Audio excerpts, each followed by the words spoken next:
Blue, Justin here, still Justin, still not blue, and welcome to Saturday.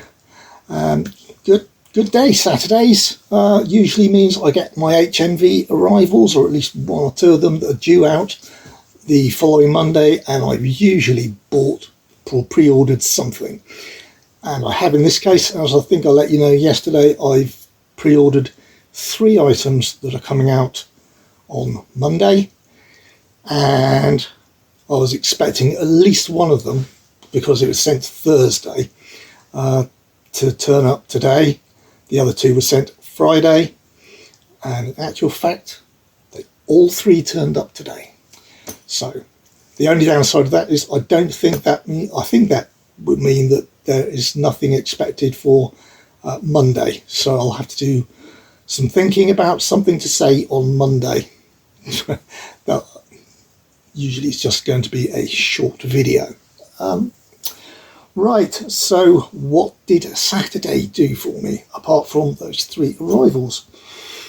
I'll go into those in a moment, but first, bit of watching. I finished off NCIS Season 1.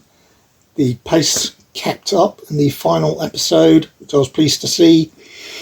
And it finished obviously the season arc.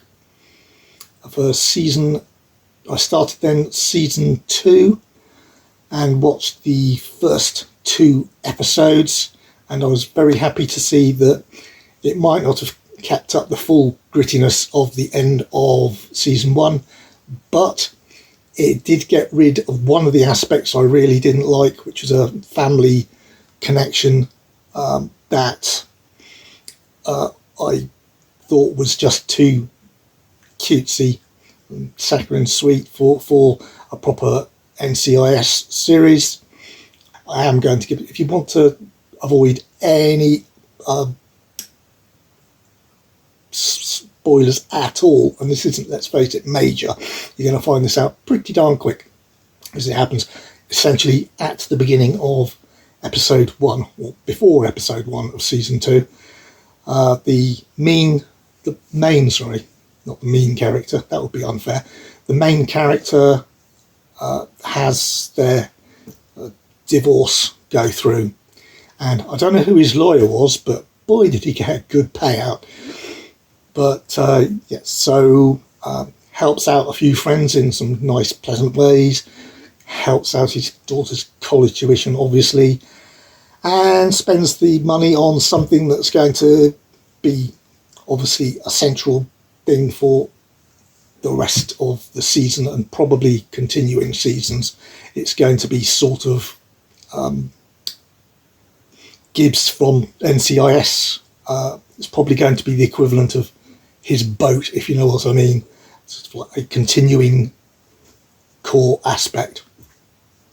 So yeah, I was pleased with the way that didn't start too sweet, and has had quite a few pretty decent episodes that, though I was able to spot some of the bad guys that I don't think I was supposed to be able to quite early on a couple of them, which is a bit of a shame, but you know, they don't always help themselves by making it that well hidden, because they try to make them all look extremely innocent. So if someone looks bad, they're probably innocent, and if someone looks good, they're probably guilty, because that's what they do.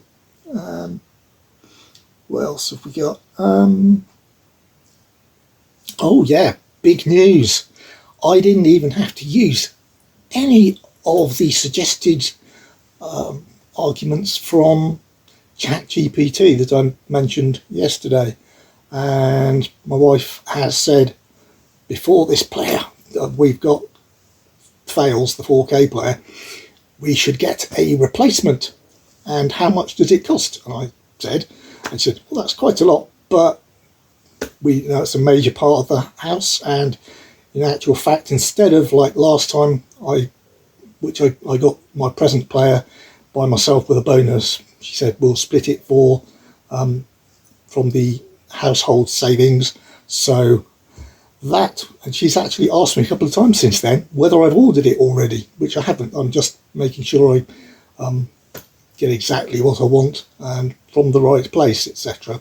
But that is going to be happening soon, and I shall let you know more about that story as it develops. I am pretty confident on what I'm going to get. If I haven't mentioned it already, you might be able to work it out, because it's the one that everybody recommends if they haven't got huge amounts of money to waste, or huge amounts of money to invest.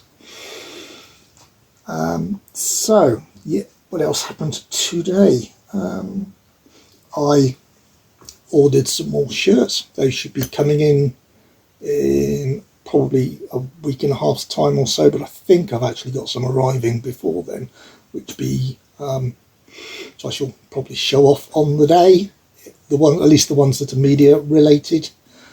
And then if there are any, I can't remember my precise order on this one, and I put in an order for a Blu-ray, even though the 4K was available, which is a bit of a shock, I know, but that's how much I'm trying to save money at the moment.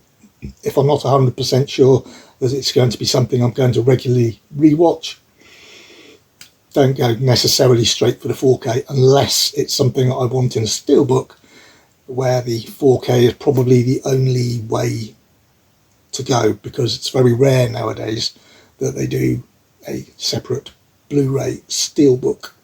If you want a Steelbook, you're a Steelbook collector, 4K is usually the only way to go, and that's why quite a lot of the time the Amaray will have a 4K in it without a Blu-ray, but the Steelbook will often have the 4K and the Blu-ray, so that people who collect Steelbooks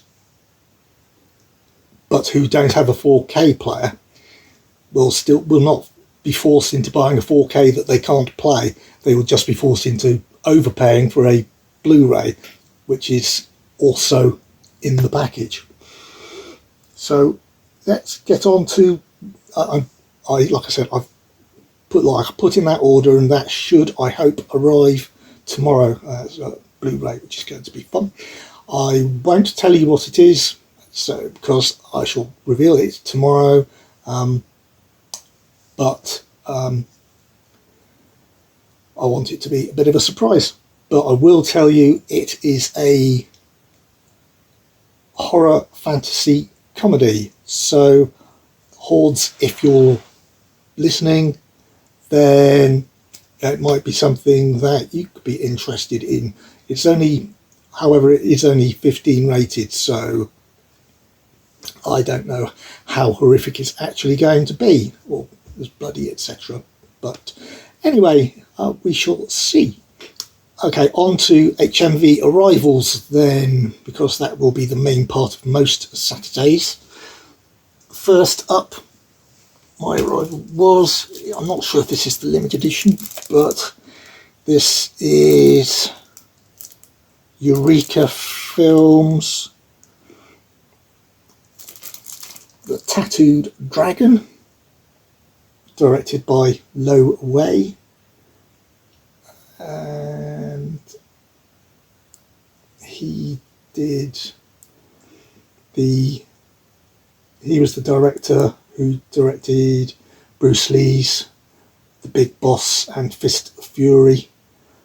So this was supposed to bring martial arts superstar Jimmy Wang Yu from the one-armed swordsman to a global audience just after Bruce Lee's death, and this was so obviously trying to bring him this new actor to the fore, so that they could start pushing him.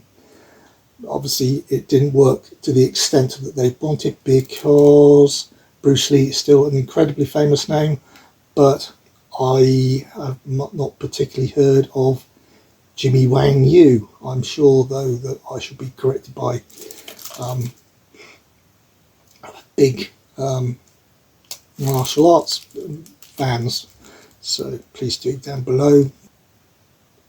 So on the outside, apparently it's got the stunts coordinated by the same person who did the stunts in the Flying Guillotine, which is a movie that I've also got. So, and I believe he's quite famous for those. So that bodes well. Whether or not it got to be a famous film or not, for this special edition, which it is, it's actually on the back. I'll just quickly show you the back there. There's the O-ring slipcase is got new artwork, and that's limited edition. It's new 2K restoration. It's got an English dub, and also obviously the original Mandarin mono with optional English subtitles, which have been newly translated for this release, and a new audio commentary. So, and another two new audio commentary, and an interview, and the original theatrical trailer, the US trailer, and it's got a collector's booklet featuring essay work by a film critic and writer. So I think it's a good package. The 15 rating is for strong violence and suicide. I don't know why it tells me that strong violence and suicide is what the BBFC state.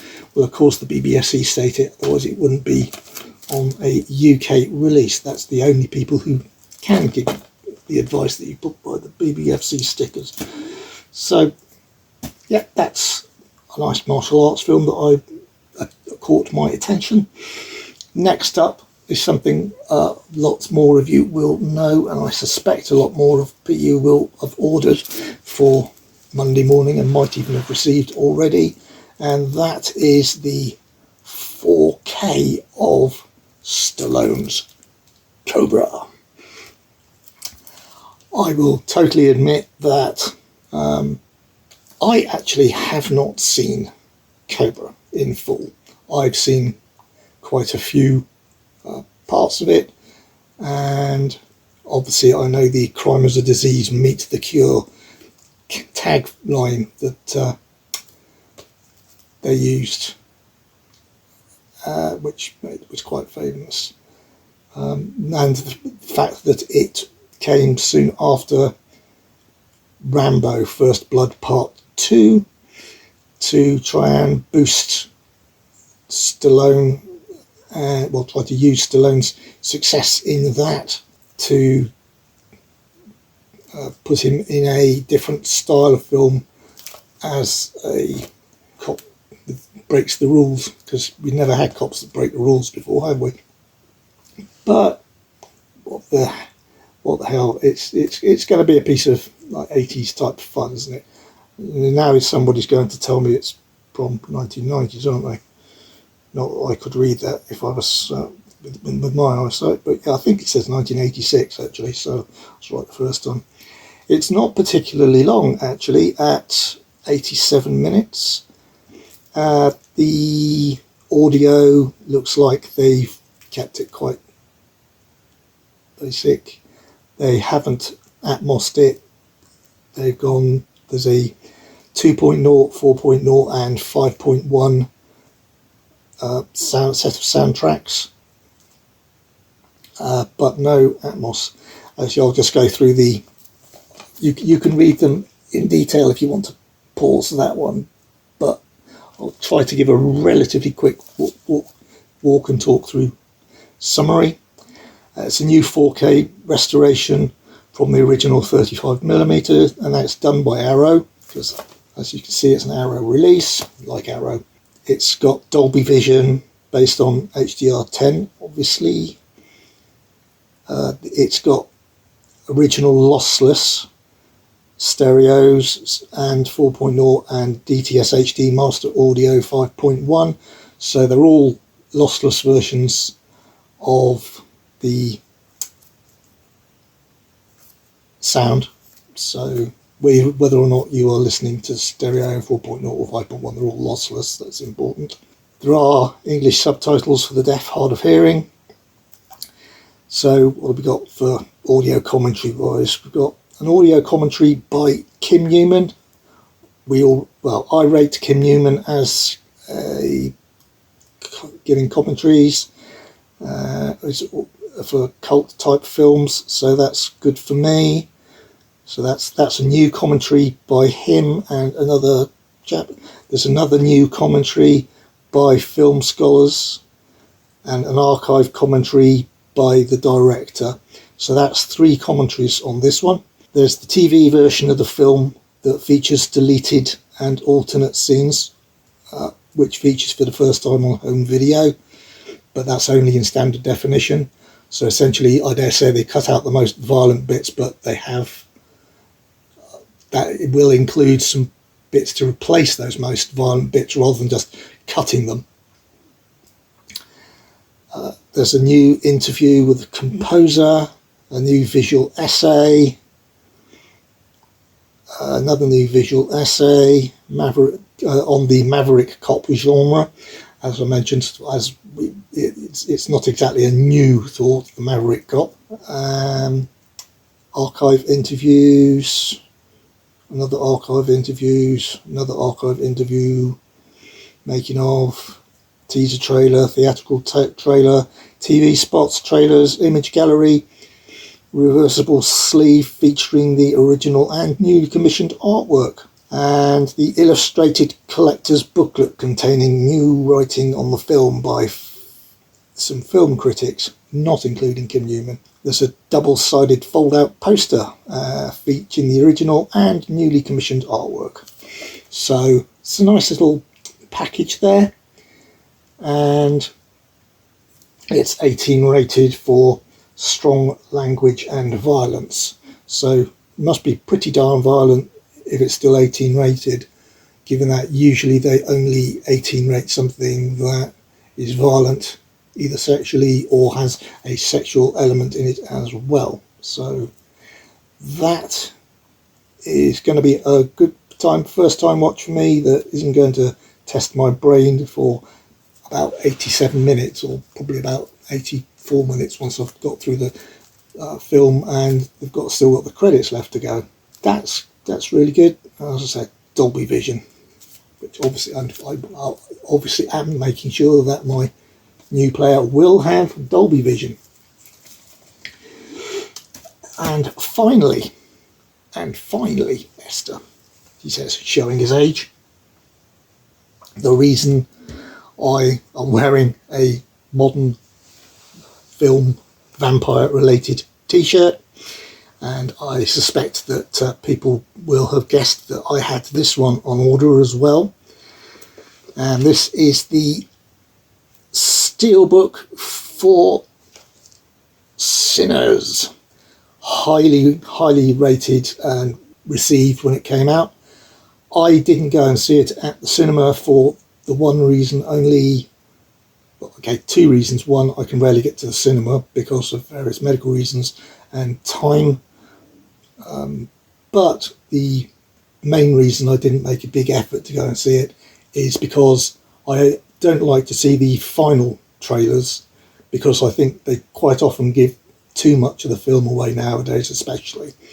And the early-ish trailers that I saw did not give an indication that it was particularly vampire related. It just seemed to be more of a drama and potentially devilish type related, but nothing to do with vampires. And vampires are one of my big favourite genres, or if you want, a sub-genre of horror. And in fact, last year was Abigail really pleasantly surprised me by being a lot better than I thought it was going to be. Hugely bloody and great fun, in my opinion. But lots of people received this very, very well indeed. And I haven't seen any reviews on it yet, even spoiler-free ones, because I'm a bit concerned about the fact that if the teaser trailers didn't give away the fact that there were even vampires in it, then I don't want to be spoiled in any way if I can guess what's going to happen. So, right, so just moving on to the back here there's a quick peek for you. This one has got special features of making of, music, more music I think, special effects, and deleted scene. I like deleted scenes, so that's good. A little 2-line plot summary, and it is Dolby Atmos, which is nice to see. And yes, it's also Dolby Vision, so that's excellent. 137 minutes long of vampiric fun, so really looking forward to that. I suspect that the vampires more turn up later in the film, given the way that the structure of the trailers was, but I'm getting the impression that when they do turn up, things are going to go very, very nasty. And it's only 15 rated, but that's modern 15. So, for example, Cobra could have been rated 18 a while back, and they just haven't bothered resubmit it because they think it might be 18 rated now for racism and things like that, which they're much more sensitive to. Whereas the violence might get through on a 15, who knows. However, this is 15 rated on a modern system for strong bloody violence, gore, horror, language, sex, and sex references, and racism. So that gets rid of my sentence that I just came up last time, so, just 5 minutes ago. Good grief. I love to contradict myself and get into trouble, but yeah, that's the Steelbook for Sinners, and I can feel through I won't open it, but I can feel through the cellophane that the title is debossed, but don't think anything else on the cover is. That's it. There's nothing around the figure or anything like that, just the title. Okay, that is a big looking forward to watching that one for me. That is really high up on my list of things to see. So yeah, that is my Saturday. Looking forward to Sunday, and hopefully I will get the planned watch in of the next in the Bond watches, which will of course be From Russia With Love, because we watched Dr. No last week, and I shall discuss that when we arrive on Sunday, which will be tomorrow, as well as hopefully the new arrival of the order I put in from Amazon today. So until then, please like and subscribe, and please leave a comment to ask me anything or comment on anything I've said, and I shall reply as I always do. Thank you ever so much for watching, and